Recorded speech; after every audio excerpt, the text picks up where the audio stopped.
What a journey. ರಾಜಕಾರಣಿಗಳಿಗೆ ಅವರ ಇಡೀ ಪ್ರಯಾಣ ಕಣ್ಣು ಮುಂದೆ ಬಂದು ಹೋಗಿರುತ್ತೆ.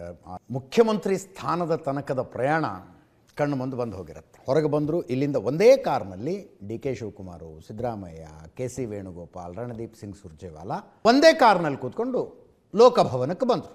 ವಿಧಾನಸೌಧದಿಂದ 2 ನಿಮಿಷದ ದಾರಿ ಅಷ್ಟೇ. ಹಿಂದೆ ಬೇರೆ ಬೇರೆ ಕಾರುಗಳಲ್ಲಿ ಹಿರಿಯ ಶಾಸಕರುಗಳೆಲ್ಲ ಇದ್ದರು. ರಾಜ್ಯಪಾಲ ಥಾವರ್ಚಂದ್ ಗೆಹ್ಲೋಟ್ ಅವರ ಅಪಾಯಿಂಟ್ಮೆಂಟ್ ಫಿಕ್ಸ್ ಆಗಿತ್ತು. ಹೋಗಿ ಅವರ ಕೈಗೆ ಶಾಸಕಾಂಗ ಪಕ್ಷದ ನಿರ್ಣಯದ ಕಾಪಿ ಕೊಟ್ಟರು. ನನ್ನನ್ನು ಶಾಸಕಾಂಗ ಪಕ್ಷದ ನಾಯಕರನ್ನಾಗಿ ಆಯ್ಕೆ ಮಾಡಿದ್ದಾರೆ, ಸರ್ಕಾರ ರಚಿಸೋದಕ್ಕೆ ನನಗೆ ಹಕ್ಕಿದೆ, ಆಹ್ವಾನ ಮಾಡಿ ನನಗೆ ಪ್ರಮಾಣ ವಚನ ಬೋಧಿಸಿ ಅಂತ ಇರುತ್ತದೆ ಮನವಿ. ಅದನ್ನು ಕೊಟ್ಟರು ರಾಜ್ಯಪಾಲರಿಗೆ. ನೋಡಿ ಅಲ್ಲಿ ಇಡೀ ಹಿರಿಯ ಶಾಸಕರುಗಳು, ಇವ್ರು ಯಾರೋ ಮಂತ್ರಿಗಳಲ್ಲ, ಈಗ ಕ್ಯಾಬಿನೆಟ್ ವಿಸರ್ಜನೆ ಆಗಿದೆ. ರಾಜ್ಯಪಾಲರು ಅಲ್ಲೇ ಬರೆದು ಸೈನ್ ಮಾಡಿ ಕೊಟ್ಬಿಟ್ರು. ಬುಧವಾರ 3ನೇ ತಾರೀಕು ಸಾಯಂಕಾಲ 4:05 ಲೋಕಭವನದ ಗ್ಲಾಸ್ ಹೌಸ್ನಲ್ಲಿ ಪ್ರಮಾಣ ವಚನ ಬೋಧನೆ ಮಾಡ್ತೀವಿ ಅಂತ ಬರೆದು ಕೊಟ್ಟು ಆಹ್ವಾನ ಕೊಟ್ಬಿಟ್ರು. ಇದೆ ಆಹ್ವಾನದ ಕಾಪಿ. ಡಿ ಕೆ ಶಿವಕುಮಾರ್ ಇದೊಂದು ಪತ್ರದೊಂದಿಗೆ ಲೋಕಭವನದಿಂದ ಹೊರಗೆ ಬಂದರು. ಮೊದಲೇ ಮಾತುಕತೆ ಆಗಿತ್ತು. ಅದು ಸಾಮಾನ್ಯವಾಗಿ ನಡೆಯುತ್ತೆ. ರಾಜ್ಯಪಾಲರು ಯಾವತ್ತು ಅವೈಲೇಬಲ್ ಇದ್ದಾರೆ, ದಿಲ್ಲಿಯಿಂದ ನಾಯಕರುಗಳು ಬರಬೇಕು, ರಾಹುಲ್ ಗಾಂಧಿ, ಪ್ರಿಯಾಂಕಾ ಗಾಂಧಿ ಬರ್ತಾರೆ ಅಂತ ಅವರ ಅವೈಲೇಬಿಲಿಟಿ ಯಾವಾಗಿದೆ, ಅದರ ಜೊತೆಗೆ ಮುಹೂರ್ತವನ್ನು ನೋಡಬೇಕು, ಒಳ್ಳೆಯ ಮುಹೂರ್ತ ಯಾವಾಗಿದೆ,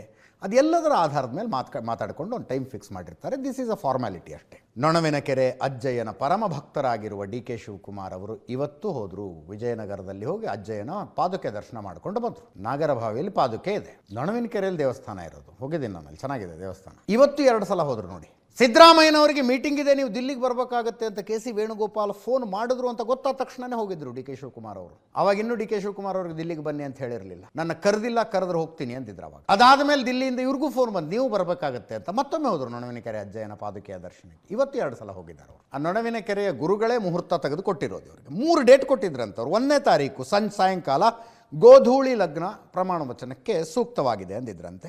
3ನೇ ತಾರೀಖಿಂದು ಈಗ ಏನು ಫಿಕ್ಸ್ ಆಗಿರುವ ಮುಹೂರ್ತ ಇದೆಯಲ್ಲ, ಅದು ಡಿ ಕೆ ಶಿವಕುಮಾರ್ ಅವರ ಜಾತಕದ ಪ್ರಕಾರ ಸೆಟ್ ಆಗುತ್ತಂತೆ. ಇದು ಇವತ್ತಿಂದೇ ಫೋಟೋ. ಇದು ಆ ವಿಧಾನಸೌಧದ ಮೆಟ್ಟಿಲಿಗೆ ಹೊಸ್ತಿಲಿಗೆ ನಮಸ್ಕಾರ ಮಾಡಿ ಒಳಗಡೆ ಬಂದು ತಮ್ಮ ಕೊಠಡಿಗೆ ಹೋದ್ರಲ್ಲ, ಕೊಠಡಿಗೆ ಹೋದಾಗ ನಮಸ್ಕಾರ ಮಾಡಿದ್ದಿದ್ದು. ಎಲ್ಲ ಸುಸೂತ್ರವಾಗಿ ನಡೀಲಿ ದೇವ್ರೆ ಅಂತ.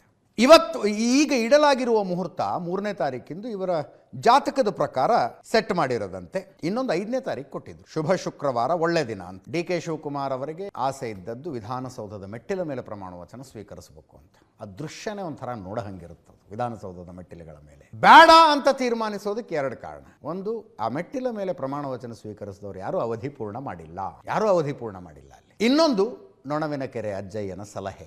ದೊಡ್ಡ ಮಟ್ಟಿಗಿನ ಸಂಭ್ರಮಾಚರಣೆಗಳ ಬೇಡ, ಯೋಚನೆ ಮಾಡಿ ತೀರ್ಮಾನಿಸಿ, ಸಮಯ ಸಂದರ್ಭದ ತೀರ್ಮಾನ ನಿಮ್ಮ ಕೈಯಲ್ಲಿದೆ ಅಂತ ಸಲಹೆ ಬಂದಿದೆಯಂತೆ.